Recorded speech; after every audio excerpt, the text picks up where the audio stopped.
영국이 한때는 세계에서 해가 지지 않는 나라라고 할 정도의 전성기 시대가 있었습니다. 그 시대가 바로 빅토리아 여왕 시대인데, 그 빅토리아 여왕은 종로 궁궐을 빠져나와서 인정시찰을 하면서 백성들과 대화하는 걸로 참 즐겼다고 해요.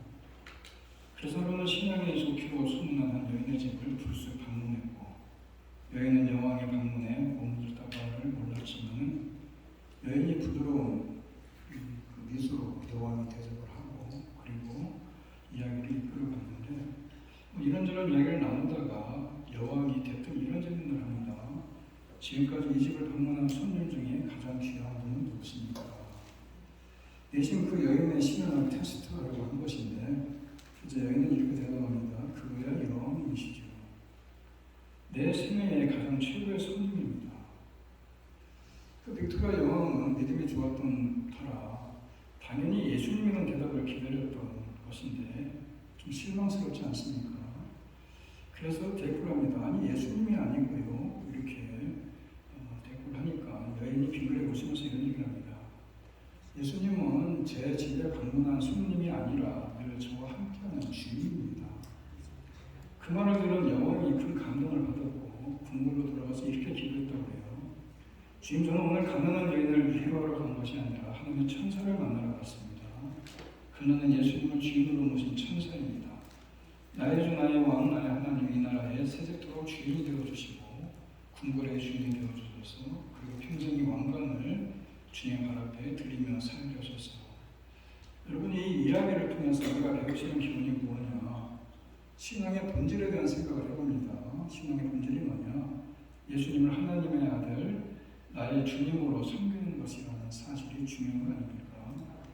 5절에 보게 되면 시몬은 예수님을 뭐라고 부릅니까? 선생님이라고 합니다. 선생님. 보통 성경에서 선생님을 뭐라고 얘기해요? 랍비라고 하죠. 그래서 이 베드로가 이 단어를 썼는데, 이 단어는 군대의 지휘관이나 공사 현장의 감독을 부를 때 사용한 단어를 썼습니다. 랍비보다 조금 위치원에 있는 단어를 썼는데, 일반적으로 존경할 만한 지도자나 명령을 내리시는 위치에 있는 사람에게 쓰는 단어를 썼습니다. 예수님을 향해서 이 베드로가. 그렇지만 그 내용이 뭡니까? 내용은 내 인생의 키를 맡길 주님은 아니라, 이런 얘기 아닙니까? 그저 예수님은 종교적인 영역의 전문가로 보이던 겁니다. 그래서 많은 분들이 시몬 베드로가 이때 예수님을 처음 만났다고 생각을 합니다. 그런데 그렇지 않습니다. 베드로는 이미 예수님에 대해서 알고 있었습니다. 우리가 지금 누가복음 5장을 보고 있는데 4장에 보게 되면은 시몬 집에 예수님께서 들립니다. 예수께서 회당에서 가르치기를 마치시고 4장 마지막 38절을 보게 되면은 시몬의 집에 들려서 마침 시몬의 장모가 열병을 앓고 있는데 그 열병을 앓고 있는 시몬의 장모, 시몬이 누굽니까? 베드로를 얘기합니다. 베드로의 장모의 열병을 꾸짖어서 열병을 떠나가게 하셨다라고 말씀을 하지 않습니까? 다시 말해서 시몬 베드로는 이미 4장에서 장모의 열병을 고쳐주시는 예수님을 본 겁니다. 바로 눈앞에서 예수님을 이렇게 본 거고 열병을 말씀으로 취하는 장면도 보았습니다. 베드로는 예수님을 처음 본 것이 아니에요. 그러니 그에게 예수님을 그렇게 병도 고치는 그런 기적을 베푸시는 분임에도 불구하고 예수님을 주님으로 여기지 않았다 이런 얘기입니다. 사장의 기적은 무슨 기적입니까? 자기 장모가 열병으로, 그 당시 열병은 지금 얘기하는 건 열병하고는 천지 참 차이가 다른 얘기입니다. 열병이 거의 죽을 병입니다. 그 당시 아기 어떤 시대니까. 어찌됐건 그 열병을 고쳐주는 이 기적이 시몬의 배 바깥에서 일어난 일 아닙니까? 장모의 병이 나은 것은 놀라운 사건이었지만은 그 치유가 베드로의 생업이나 베드로의 자존심이나 베드로의 인생의 배를 흔들어 놓지 못했다는 겁니다. 그때 예수님은 그저 능력 있는 치료자, 훌륭한 상담가, 내 문제를 해결해 줄 수 있는 유능한 선생님에 불과했다는 겁니다. 다시 말해 시몬에게 예수님은 문제를 해결해 주는 유능한 분으로 보였으나 내 존재는 전 존재를 통치하는, 내가 모든 것을 맡길 수 있는 나의 주인이고 나의 주님은 아니었다 이런 얘기예요. 마태복음 7장에서 예수님께서 경고하지 않습니까? 주여 주여 하는 자마다 다 천국에 가는 것이 아니다. 입술은 예수를 주라고 하지만 실제로 우리들의 삶 현장에서 그분을 선생으로 모시고 있다는 겁니다. 하나님을 알고 주님을 만나고 진짜 그런 사람이 하나님을 동행하는 거 아닙니까? 그런 거 하고 하나님에 대해서 아는 거하고는 전혀 다른 일입니다. 성경의 인물들을 가만히 보면은 베드로가 예수님을 선생님으로 대한 수준으로 하나님을 아는 이들이 많다는 겁니다. 예를 들어서 아브라함은 하나님이 그를 부르시기 전에 그 전에도 하나님에 대해서 알고 있었습니다. 베드로가. 그리고 야곱도 마찬가지입니다. 하나님을 아브라함의 하나님, 이삭의 하나님, 다시 말해서 할아버지 하나님, 아버지 하나님으로는 알았지만 나의 하나님은 아니었다는 거 아닙니까? 모세도 마찬가지입니다. 어린 시절에 어머니로부터 히브리 민족에 대해서, 사명에 대해서, 그리고 하나님에 대해서는 듣고 알고 있었지만은 하나님을 만나지는 못했다는 겁니다. 예수를 주가 아니라 선생님 정도로 아는 것에 그쳤던 이들이 많았다는 얘기입니다. 여러분들은 어떻습니까? 진정 예수님이 여러분들의 주님이십니까? 아멘. 그렇다면 우리는 어떻게 내가 예수님을 주님이 아닌 선생님을 대하고 있는지를 분별할 수 있느냐? 여러분 가운데 마음속으로 내가 진짜 예수님이 나의 주님입니까? 라고 아멘한 사람들은 내가 확신하라고 생각하지만 혹시 마음속에 찝찝하니 이게 뭐 하나님 주님으로 보면 어떨 때는 믿어지다가 어떨 때는 안 믿어지고 이런 경우가 있는데 어떻게 구별할 수가 있느냐? 제가 오늘 말씀드리겠습니다. 나는 예수님을 종교 영역의 전문가로 제안하고 있지는 않는가? 영역의 분리를 얘기하는데 선생님을 여기는 자는 예수님을 종교적 영역의 전문가로 제안합니다. 다시 말해서 이렇게 예수님 앞에 나와서 예배 진리에 나와서 말씀을 통해서 귀를 기울이고는 있지만은 내가 삶의 현장에 돌아가서 직장의 업무를 본다거나 아니면은 자녀를 교육한다거나 아니면은 내가 돈을 넣다 뺀다든 재테크 업무에 있어서만큼은 예수님 그건 제가 전문입니다. 예수님은 그저 내가 하는 일에 대해서 복이나 내려주세요 이렇게 얘기하는 건 있다는 겁니다. 손을 긋는 얘기 아닙니까? 주님께 묻지 않고 응답을 기다리지 않습니까?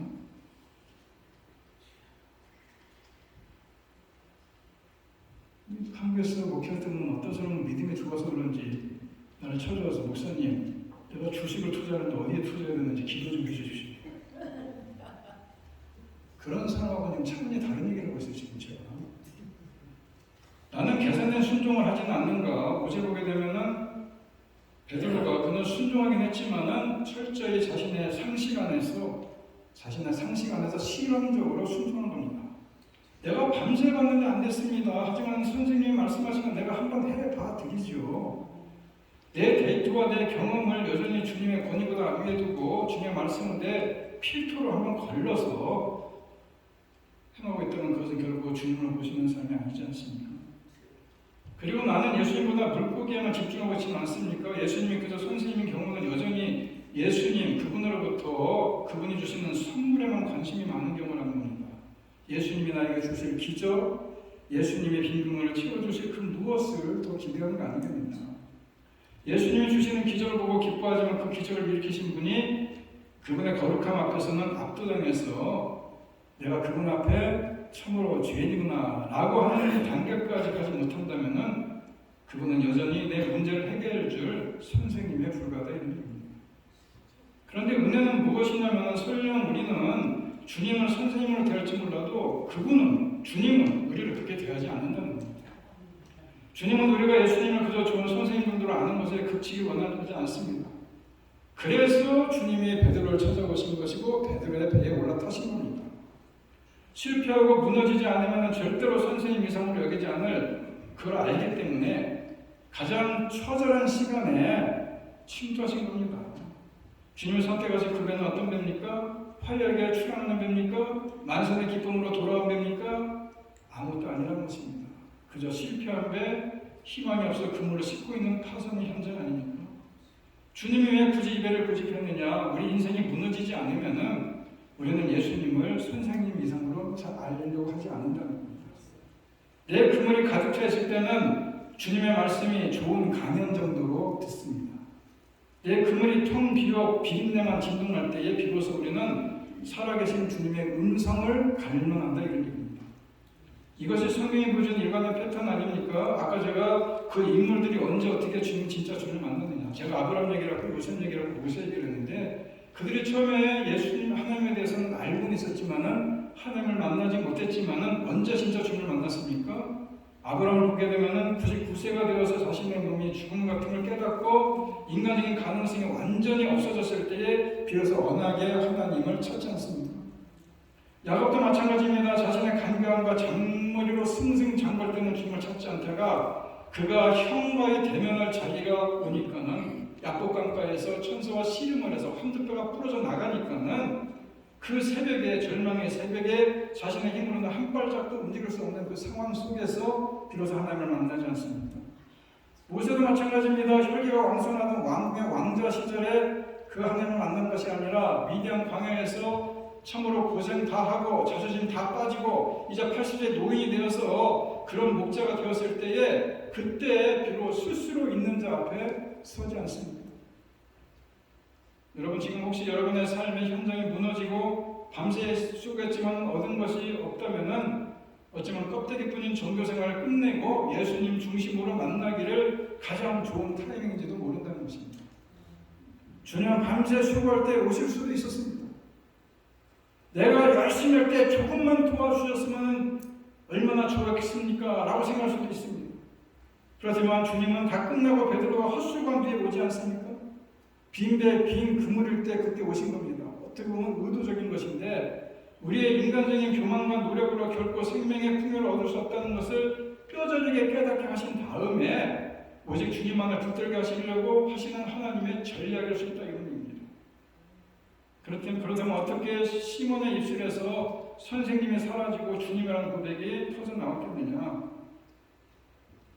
예수님의 말씀이 장로의 열방을 고쳐줄 때에 그 자리에 있었지만은 그때 예수님의 말씀이 아니라 이제 내게 주신 말씀으로 경험되지 않습니까? 주님은 실패한 배를 강단 삼아서 말씀을 전하신 후에 베드로에게 마지막 자존심을 건드립니다. 4절에 시몬에게 말씀하시되 깊은 데로 가라. 그물을 내려서 고기를 잡아라. 이 깊은 데라는 것은 나의 상식이 끼어지는 곳입니다.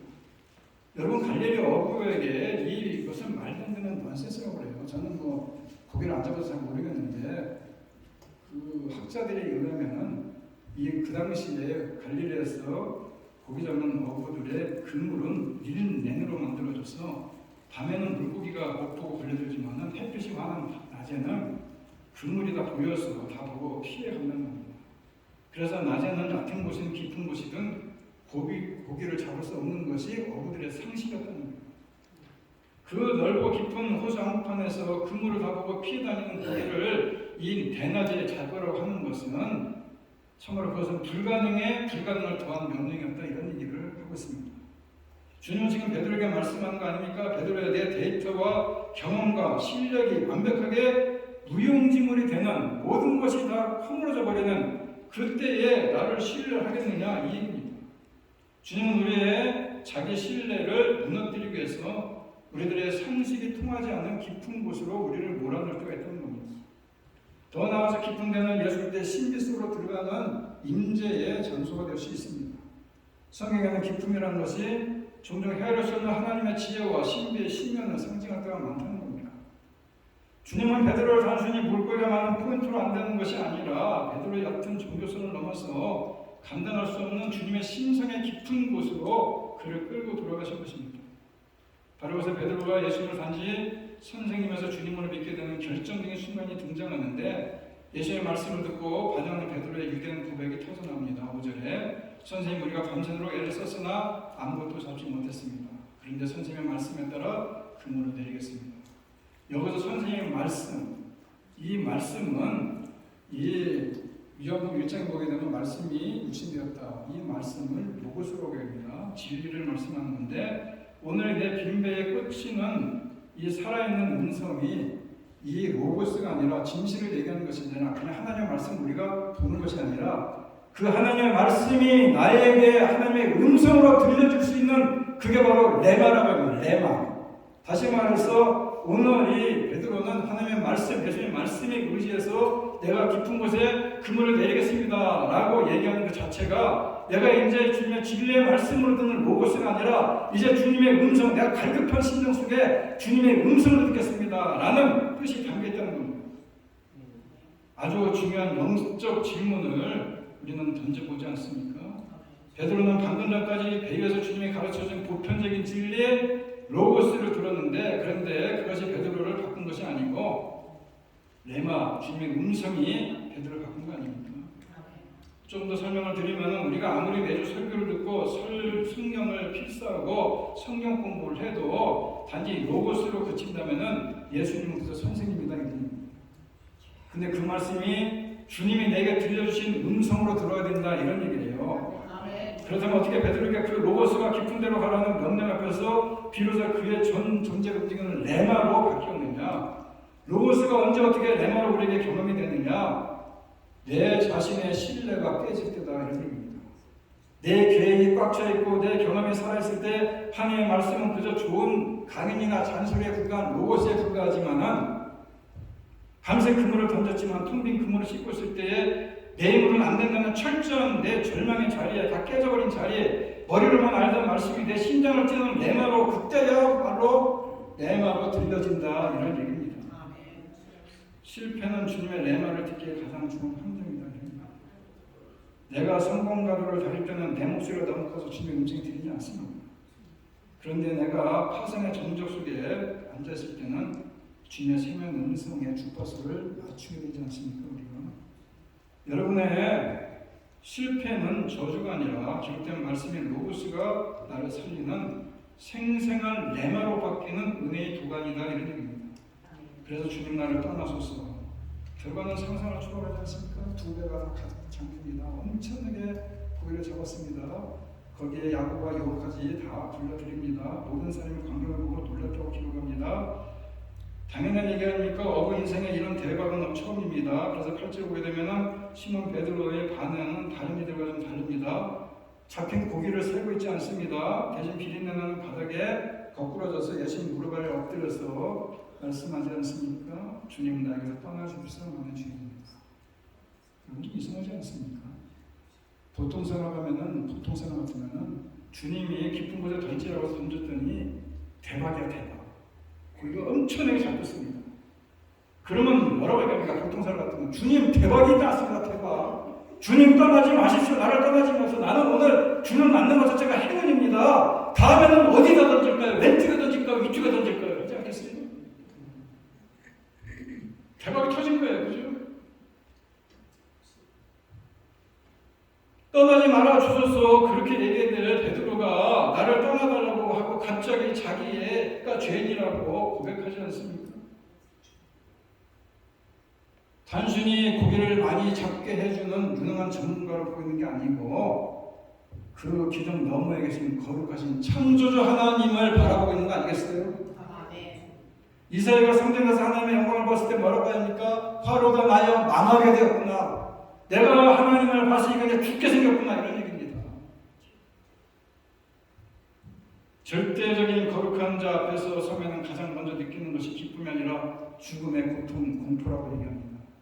빛이 너무 강하면 어둠 속에 숨어있는 모든 것이 드러나듯이 예수라는 거대한 거룩의 빛이 비치니까 베드로에 갇혀있던 그 숨겨있던 그 놀라운 죄들이 하나씩 다 드러나지 않습니까? 가장 큰 죄가 뭡니까? 교만 아닙니까?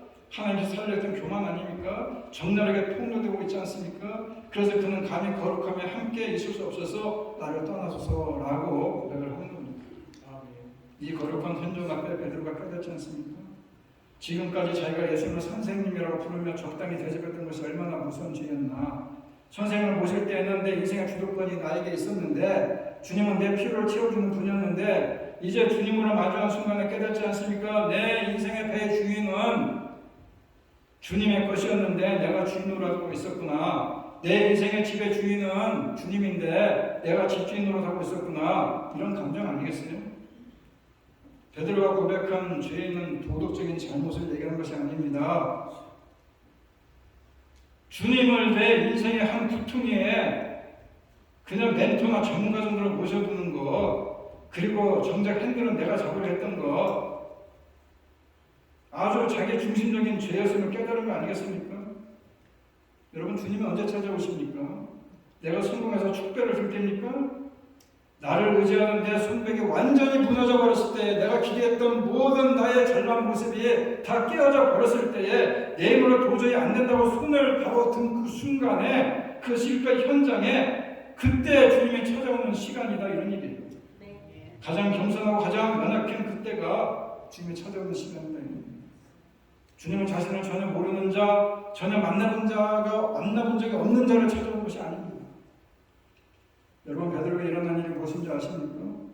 예수를 단지 선생을 아는 것을 넘어서 주님으로 알도록 하나님이 공사를 하고 계신 겁니다. 지금.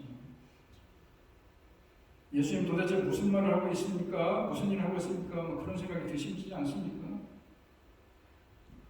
그래서 아무것도 얻지 못한 그날의 베드로는 이제 예수님 뭐라고 부릅니까? 8절에 주님이라고, 주님 나에게 떠나셔서 주님, 큐리오스, 큐리에. 이 큐리오스라는 단어는요, 그 당시에 황제한테만 쓰는 단어입니다. 황제한테. 그런데 나의 주님은 이렇게 합니다. 황제한테만 쓰면서 종이 주인에게 생명과 재산, 심지어 미래까지도 철저하게 예속되어 있는 생사 여탈권을 쥐고 있는 소유주한테 쓰는 단어입니다. 주님이라는 뜻이, 주인이라는 뜻인데 무슨 얘기입니까? 그 당시 노예, 종이 물건을 사고 팔듯이 노예도 사고 팔았고, 노예가 주인의 손아귀에 축구 사고가 달려있었는데 그 모든 생사의 여탈권을 쥐고 있는 소유주다, 이런 얘기입니다. 그러게 베드로가 퀴리에 주님이라고 했을 때에 이제 제 인생의 소유권은 철저하게 주님의 것입니다, 이렇게 고백합니다. 여러분, BC 3세기 정도에 예수님 오시기 한 300년 정도에 이스라엘 백성들이 많이 흩어져 살았어요. 로마나 흩어져 살았습니다. 안디오나 이렇게 그리스나. 그리고 흩어져 살 때 흩어져 사는 사람들이 이제 2세, 3세가 되니까 히브리어를 몰라. 그래서 그들에게 헬라어로 된 성경을 가르쳐 주기 위해서 70인이 모여서 알렉산더 대왕 때 헬라드는 아닙니까? 그때 헬라어로 구약 성경을 번역을 합니다. 그 번역을 할 때에 구약 성경을 헬라어로 번역을 할 때 히브리어를 구약 성경 헬라어로 히브리어로 됐거든요. 이 히브리어를 흩어져 사는 유대인들이 이제는 히브리어를 다 까먹고 헬라만 알고 있기 때문에 헬라어로 번역을 한 걸 가지고 70인 역이라고 합니다. 왜냐 70인이 번역해서 70인 역이야. 거기에 보게 되면 야훼 하나님, 여호와 하나님을 뭐라고 번역을 했냐면은 헬라어로 퀴리오스라고 번역했습니다. 퀴리오스. 다시 말해서 오늘 베드로가 퀴리오스 이렇게 고백하는 것은 창조주 하나님이 이렇게 부르는 것 똑같은 얘기입니다. 이제 이 베드로가 드디어 선생님에서 주님이라고 부르는데 그 주님도 창조주 하나님, 여호와 하나님 이렇게 부른다는 겁니다. 다시 말해서 선생님과 주님 차원이 다른 고백 아닙니까? 그래서 이제 베드로는 관심을 모으는 게 아닙니다. 두 배 가득 차던 물고기를 세 거나 가져가지 않습니다. 어떻게 합니까? 11절에 그들은 배를 물에 묻게 된 뒤에 모든 것을 버리고 예수를 따라갔다. 배도 그물도 밤새도록 얻으려고 했던 그 고기, 잔뜩 잡은 고기 다 버리고 두고 왔다는 얘기입니다. 왜냐? 예수님의 선생일 때는 물고기가 참 중요했는데 선생님이 주님이 되니까 주님보다 더 귀한 것은 없더라는 겁니다. 우리가 이런 말씀을 묵상하면서 무슨 생각을 합니까?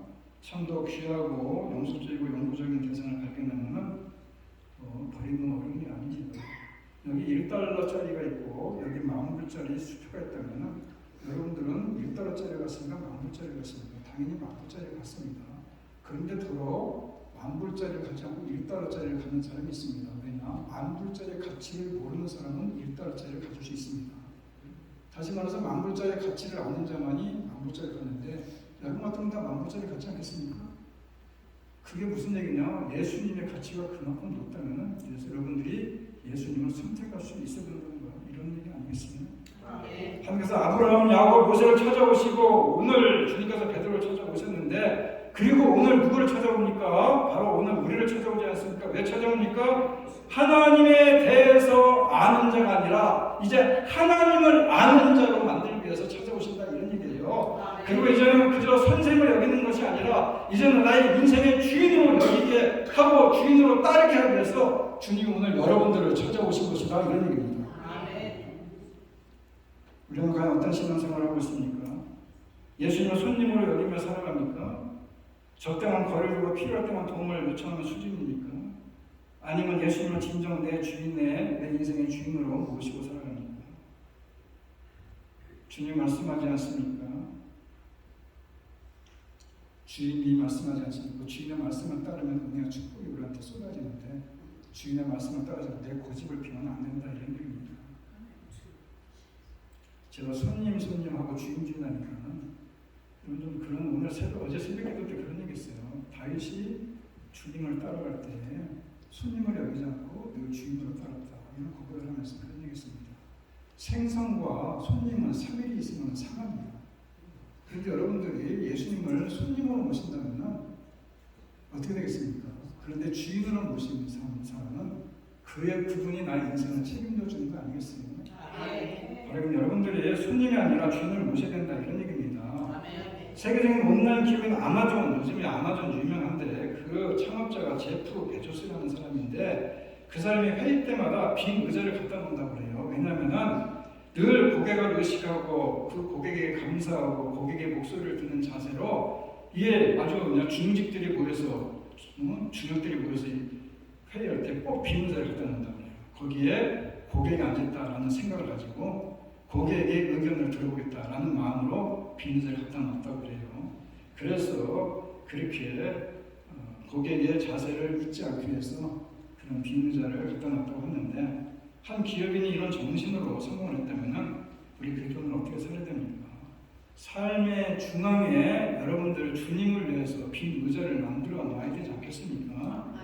그래서 주님이라면 어떻게 하실까? 주님의 뜻은 무엇일까? 주님은 이런 게 뭐라고 말씀하실까? 라고 여러분들의 마음의 중심에 주님의 의자를 갖다 놔야 되지 않겠느냐 이런 얘기입니다. 여러분 혹시 지금 답답하십니까? 일이 풀리지 않아서 고민하십니까? 그러면 여러분들 지금 손님 예수에서 이제는 주인 예수로 모시는 시간입니다. 아무쪼록 주인 예수를 의지함으로 늘 잔치집 같은 은혜와 축복에 가득 찬 인생을 살아가기를 간절히 바랍니다. 오늘 여러분의 빈배와 실패 현장은 절망의 끝이 아니라 살아계신 주님을 온전히 대면할 수 있는 아주 완벽한 은혜의 자리라는 것을 기억하는 것입니다. 내 경험과 내 지식에 갇힌 얕은 물가를 좀 떠나서 내 존재를 흔드는 주님의 말씀에 의지해서 깊은 곳에 가서 기꺼이 금을 한번 내려보라는 겁니다. 주님의 말씀에 순종해서.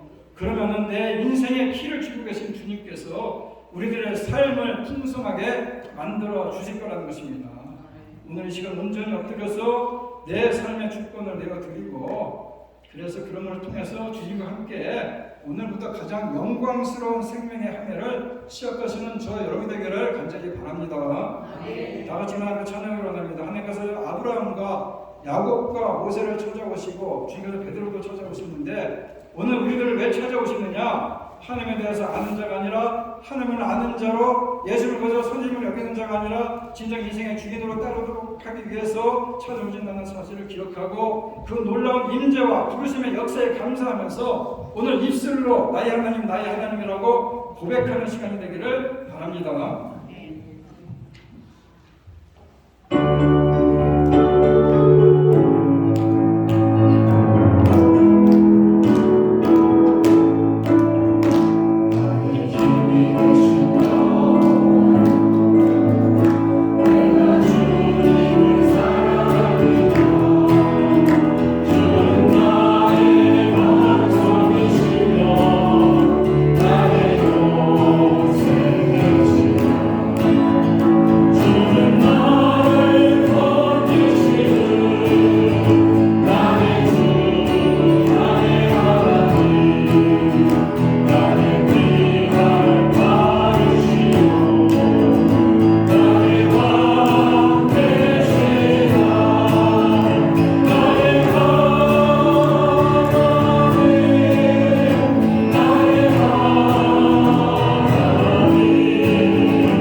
우리를 슬프게 만들 때가 있지만은 그때가 나의 인생의 실패의 현장이 아니라 그것이 인생의 절망의 끝이 아니라 살아계신 주님을 온전히 대면할 수 있는 가장 완벽한 은혜의 자림을 기억하게 해주셔서 앞으로는 주님을 나의 손님이 아니라 주인 예수로 믿고 의지함을 통해서 늘 잔치집 같은 은혜와 축복이 가득한 인생을 살아가게 하여 주시옵소서.